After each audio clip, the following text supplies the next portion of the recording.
在1895年的乙未战争中，决定台湾命运的终极一战发生在哪里？很多人或许并不知晓，答案就在台南的曾文溪。彰化八卦山之战后，经过与黑旗军的短暂相持，日军跨过浊水溪，大举进犯台南。为一举吞下台湾，日军将领华山资纪组成了南进军司令部，紧急调派第2师团和联合舰队共同参加南侵，制定了周密的协同作战计划，最后决战一触即发。日本南进军总计4万，其中一部由陆路直扑台南的正面海陆兵分2路，分别开向台南的前侧布袋嘴港和后侧访寮港，准备围困台南府。位于府城以北20公里的曾文溪是台南的最后一道天然屏障，防线失守，则府城不保；府城不保，则全台沦陷。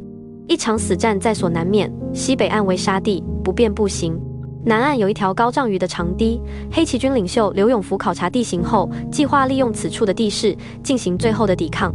由总兵柏正才率黑旗军和义军死守防线。同时派义军领袖徐襄在卑南招募一名，组成先锋营，驰援曾文溪，总兵力约4000人。10月19日凌晨3时，日本近卫士团混成第4旅团直扑曾文溪。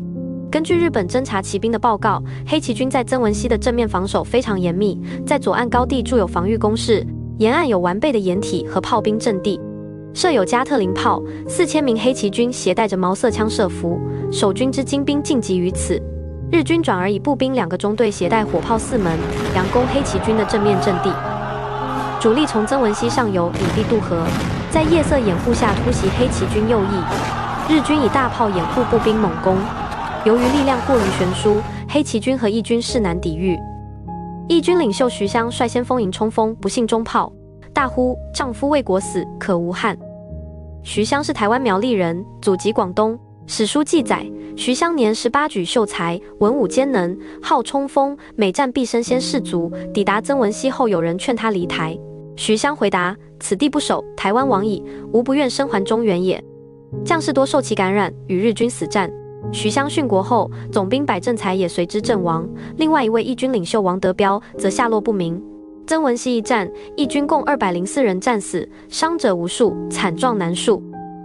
随后，日军3路部队会合，集结兵力3万余人，围困台南。孤立无援之中，黑旗军领袖刘永福最终弃城内渡。1895年10月23日，台南守军开城投降，日军将5500余名黑旗军和清军战俘缴械后送上渡轮送回大陆。